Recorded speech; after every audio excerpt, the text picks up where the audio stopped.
10 साल का लंबा इतिहास इस वक्त बना हुआ है और दीपांकर हमारे सहयोगी एक बार फिर से हमारे साथ जुड़ चुके हैं।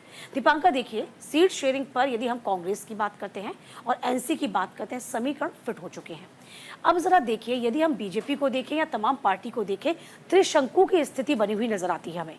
किसी भी पार्टी को पूरा का पूरा मैंडेट मिलता नजर नहीं आता। फिलहाल क्या कंडीशंस आप देख पाते हैं? देखिए, आखिरकार ये जो आपने देखा किस तरह से नेशनल कॉन्फ्रेंस और कांग्रेस के बीच बात जो है वो बन गई, और हम आपको बताते चले कि 5 ऐसी सीट्स हैं जहां बात नहीं बन पाई है।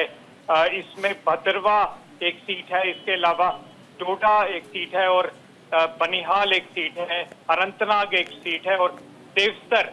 ये 5 सीटें हैं जहां पर नेशनल कॉन्फ्रेंस और कांग्रेस दोनों ही अपने उम्मीदवार जो है वो उतारने जा रहे हैं। और इस सब के बीच ये बात भी साफ है कि देखने की बात होगी किस तरह से आगे बढ़ा जाता है। आज नॉमिनेशन का आखिरी दिन है फर्स्ट फेज का, और फर्स्ट फेज का जो नॉमिनेशन है वो आज फाइल किया जाएगा। यानी कि आप ये मानकर चलिए कि आज जो है वो बड़े नेता अपने उम्मीदवारों के साथ नॉमिनेशन फाइल करने के लिए जाएंगे।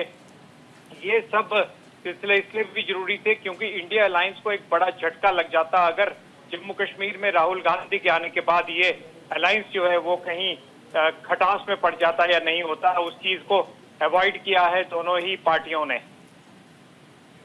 ठीक है दीपांकर, लेकिन साथ ही आपसे ये भी समझना चाहेंगे कि ये गठबंधन दोनों पार्टियों के बीच तो हो चुका है, लेकिन साथ ही ये गठबंधन कितनी मजबूती के साथ आगे भी काम कर पाएगा, चल पाएगा, या फिर क्या सिर्फ चुनाव तक ये गठबंधन साथ है? देखिए, कांग्रेस नेशनल कॉन्फ्रेंस की अगर हम गठबंधन की या अकॉर्ड की अलायंस की बात करें तो बहुत पुराना इतिहास है। शेख अब्दुल्ला ने सबसे पहले 1948 में, आप जानते हैं, तब यहाँ पर अकॉर्ड किया था नेहरू के साथ, प्रधानमंत्री नेहरू के साथ, और वही बाद में शेख अब्दुल्ला को जेल में डाला गया था। उसके बाद इंदिरा गांधी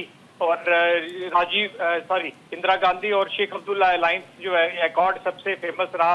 उन्हें बाहर निकालकर यहाँ पे चीफ मिनिस्टर बनाया गया। राजीव गांधी फारूक अब्दुल्ला का अलायंस जो है वो 1986-87 में हुआ। उसके बाद मिलिटेंसी हो गई। उसके बाद भी 2008 में ये दोनों पार्टियां एक साथ आई थी, लेकिन फिर उसके बाद ये पहले ही अलग हो गई थी, और उनका खामियाजा इन्हें 2014 में भुगतना पड़ा था जब पीडीपी बीजेपी की सरकार यहाँ बन गई थी। एक बार फिर से इकट्ठे आए हैं, ये कहना बड़ा मुश्किल होगा कि ये कब तक इकट्ठा चल पाएंगे।